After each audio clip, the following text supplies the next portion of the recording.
Salam sejahtera bagi kita, baik yang ada di rumah maupun di mana saja yang mengikuti ibadah online Minggu tanggal 28 Februari 2021 bersama Jemaat Gemit Diaspora Danau Ina Waisapa.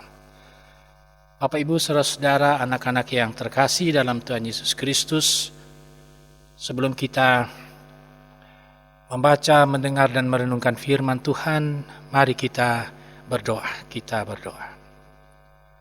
Ada sukacita di hati kami, karena kasih dan pemeliharaan Tuhan selalu baru tiap-tiap hari bagi kami. Saat ini, ya Tuhan, kami telah siap mendengarkan sabda kebenaran-Mu. Tanpa pertolongan Roh Kudus, kami tak dapat berbuat apa-apa. Karena itu pimpinlah kami, terangilah kami dengan firman kebenaran-Mu, sehingga kami dapat mengerti rancangan dan kehendak Tuhan bagi kehidupan kami. Baik kami yang mendengar dan hamba-Mu yang menyampaikan. Hanya dalam kasih Tuhan Yesus Kristus, firman yang hidup itu. Amin.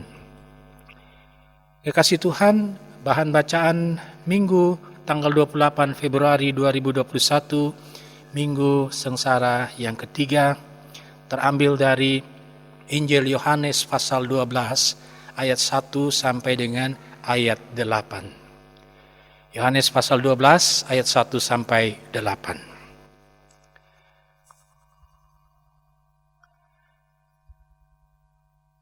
Di bawah perikop Yesus diurapi di Betania. 6 hari sebelum Paskah, Yesus datang ke Betania, tempat tinggal Lazarus yang dibangkitkan Yesus dari antara orang mati. Di situ diadakan perjamuan untuk dia dan Marta melayani. Sedang salah seorang yang turut makan dengan Yesus adalah Lazarus. Maka Maria mengambil setengah kati minyak narwastu murni yang mahal harganya, lalu meminyaki kaki Yesus dan menyekanya dengan rambutnya. Dan bau minyak semerbak di seluruh rumah itu. Tetapi Yudas Iskariot, seorang dari murid-murid Yesus yang akan segera menyerahkan dia, berkata, "Mengapa minyak narwastu ini tidak dijual 300 dinar dan uangnya diberikan kepada orang-orang miskin?" Hal itu dikatakannya bukan karena ia memperhatikan nasib orang-orang miskin, melainkan karena ia adalah seorang pencuri. Ia sering mengambil uang yang disimpan dalam kas yang dipegangnya. Maka kata Yesus, "Biarkanlah dia melakukan hal ini mengingat hari penguburanku. Karena orang-orang miskin selalu ada pada kamu, tetapi aku tidak akan selalu ada pada kamu." Demikian pembacaan Alkitab. Berbahagia kita yang mendengarkan sabda Tuhan, memelihara dan melakukan dalam hidup beriman tiap hari. Hosiana. Bapak Ibu saudara-saudara yang saya kasih dalam Tuhan Yesus Kristus, ada kutipan dari seorang teolog yang bernama William Barclay yang mengatakan, cinta itu bukan cinta kalau ia memperhitungkan biaya atau harga. Cinta itu memberikan semua miliknya dan satu-satunya penyesalan adalah bahwa ia tidak mempunyai lebih banyak lagi untuk diberikan. Benar juga apa yang disampaikan itu.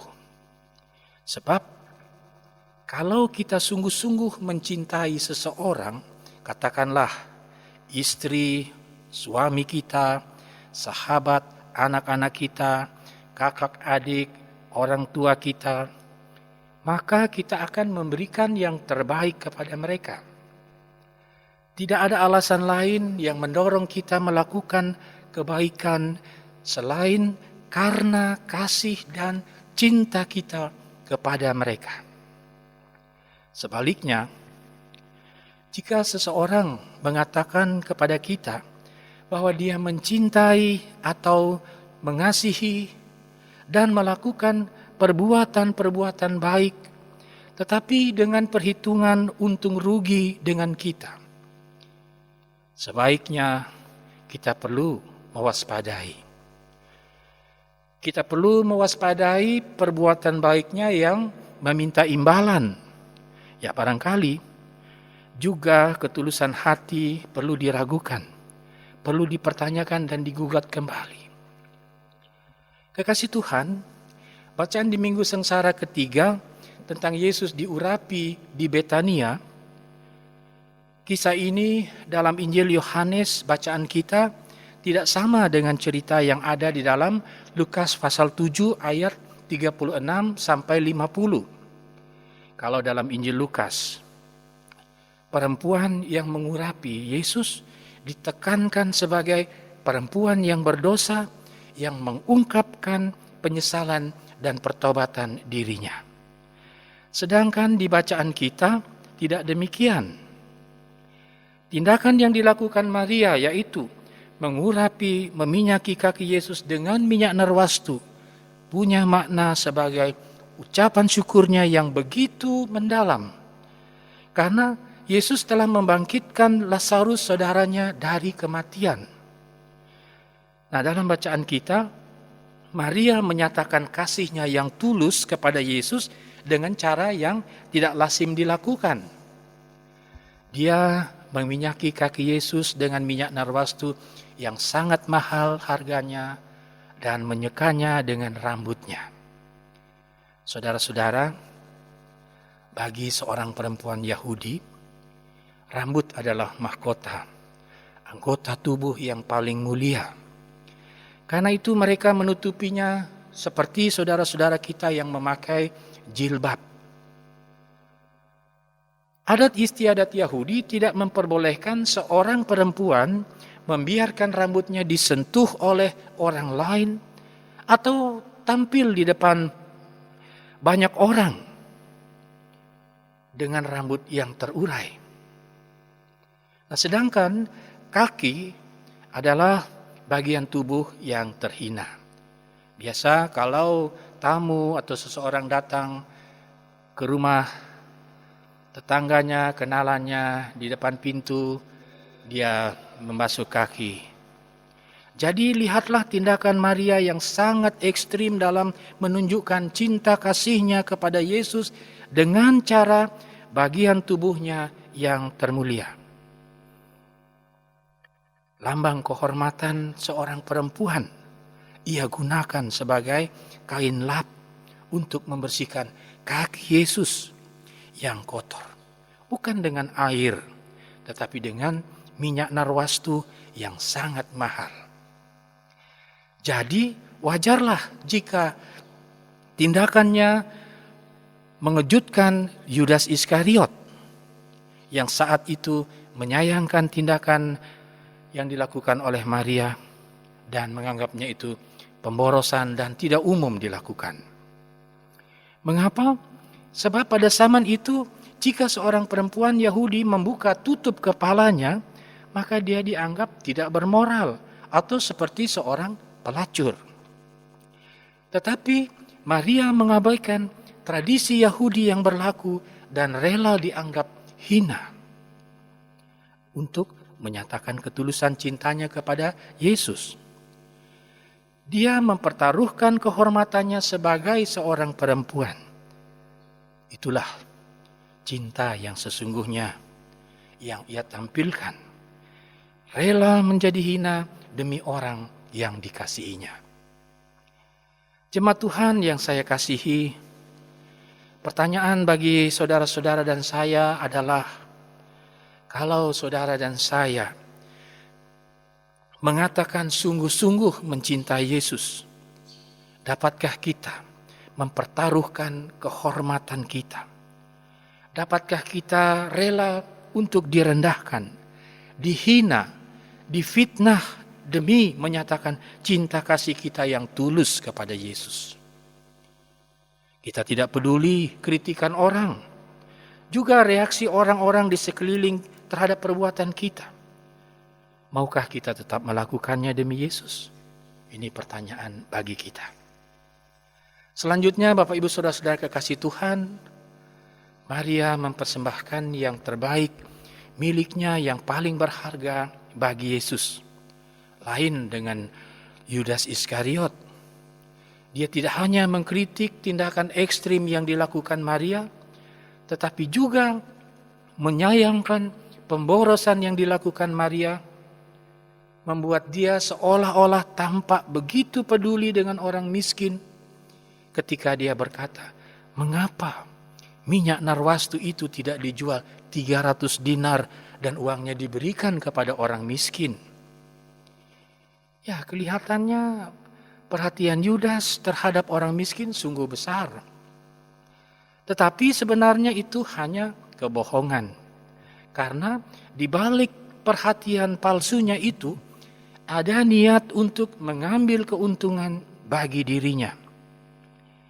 Juga sepintas Yudas Iskariot terlihat sangat rohani, taat pada ajaran agama dengan cara menegur perbuatan hina dan sia-sia yang dilakukan oleh Maria. Dan semestinya Bapak Ibu Saudara-saudara, Yesus senang serta bangga punya murid seperti Yudas Iskariot. Karena dia menjunjung tinggi kehormatan perempuan dan amat peduli terhadap orang miskin. Tetapi saudaraku, justru itulah topeng yang digunakan oleh Yudas. Dia menggunakan topeng kemurahhatian. Dia berpura-pura melindungi kehormatan seorang perempuan, mempedulikan orang-orang susah, padahal dia hendak menarik keuntungan bagi dirinya. Yudas menarik simpati atau dengan berpura-pura hendak menabur kasih kepada Maria dan orang-orang miskin. Tetapi sesungguhnya ia hendak memanfaatkan mereka. Ia sesungguhnya hanya mencintai dirinya sendiri. Jemaat kekasih Tuhan, saya kira kita perlu waspada. Juga kita perlu berhati-hati. Supaya jangan sampai kita dinilai oleh orang berganti-ganti topeng dan membuat orang terkagum-kagum. Bahkan Tuhan pun mungkin termangu-mangu sambil geleng-geleng kepala dan berkata, pandai sekali anak-anakku berpura-pura murah hati, peduli pada orang susah, pada mereka yang lapar dan sakit. Tetapi sesungguhnya kita tidak mengasihi dengan sebulat hati, tetapi hanya separuh hati saja. Sepenuhnya lagi untuk popularitas dan kedudukan kita. Kekasih Tuhan, kisah ini bukannya ingin mengajak kita untuk mengagung-agungkan Maria, tidak. Melainkan mau mengingatkan kita, melainkan mau mengajak kita untuk belajar dari dua orang murid dengan tipe atau model yang berbeda. Mereka punya motif yang berbeda. Benar keduanya dikasihi Tuhan, tetapi hanya satu yang balas mengasihi dia. Yang satu memilih mengasihi seseorang terlebih mengasihi dirinya sendiri. Ini menjadi pelajaran iman bagi kita bahwa seseorang baru dikatakan beriman kalau dia juga bisa memberi hati bahkan seluruh hidupnya untuk Tuhan dan sesamanya. Kekasih Tuhan, umat yang terkasih dalam Tuhan Yesus Kristus, dalam kesempatan ini memasuki tahun pelayanan 2021, Majelis Jemaat Gemit Diaspora telah mengadakan persidangan dan membuat program pelayanan tahun 2021. Sebentar, kita akan gunakan waktu untuk menetapkan anggaran pendapatan dan belanja jemaat. Firman Tuhan di Minggu Sengsara ketiga ini kiranya dapat memurnikan motivasi hati kita untuk secara bulat dan tulus membuktikan cinta kasih kita kepada umat Tuhan. Keberanian Maria dalam menyatakan cinta kasihnya kepada Yesus kiranya mendorong kita untuk semakin berani tanpa takut mengorbankan apa yang terbaik bagi Tuhan Yesus Kepala Gereja yang telah lebih dahulu membuktikan cintanya yang tulus kepada kita dengan rela mati di atas kayu salib. Mari kita memberikan yang terbaik bagi Tuhan Yesus, seakan ini kesempatan terakhir bagi kita untuk menunjukkan kasih yang nyata kita kepada Yesus. Kasih yang nyata kita juga masih dinantikan Yesus yang hadir dalam diri anggota jemaat yang mengalami kesusahan, persoalan berat. Kasih juga masih dinantikan oleh teman dan siapa saja di sekitar kita, terutama di masa pandemi COVID-19 ini. Ada banyak yang mengalami kesulitan dalam kehidupan mereka. Kita bisa menunjukkan cinta kasih kita kepada Yesus lewat pelayanan kasih kepada sesama kita. Roh Kudus menolong Bapak Ibu Saudara-saudara dalam menjalani kehidupan beriman kepada Tuhan Yesus. Amin. Mari kita berdoa. Terima kasih Tuhan Yesus untuk firman Tuhan yang mengingatkan bahwa kasih di dalam kehidupan kami seharusnya kami wujud nyatakan total sepenuhnya terhadap Tuhan lewat pelayanan-pelayanan sehingga nama Tuhan dipermuliakan. Terlebih persembahan kami menjadi persembahan yang berbau harum bagi kemuliaan nama Tuhan. Tuhan Yesus menolong kami supaya memiliki kepekaan untuk peduli terhadap sesama yang susah. Dengan tulus hati kami melakukannya sehingga menjadi berkat dan memuliakan nama Tuhan. Khusus kami bawa saudara-saudara kekasih kami yang sakit di masa pandemi COVID ini, biarlah mereka yang mengalami sakit, keluarga-keluarga yang mengalami duka cita, mendapatkan kekuatan penghiburan dari Tuhan. Terlebih para medis yang memberikan hidup untuk melayani tulus di bidang kesehatan, Tuhan karuniakan kepada mereka kekuatan, kesehatan, dan kemampuan serta hikmat. Sertai kami ya Tuhan dalam menjalani kehidupan di minggu yang baru. Biarlah kami ada dalam tuntunan Tuhan Yesus Kristus, Gembala kami yang agung. Amin.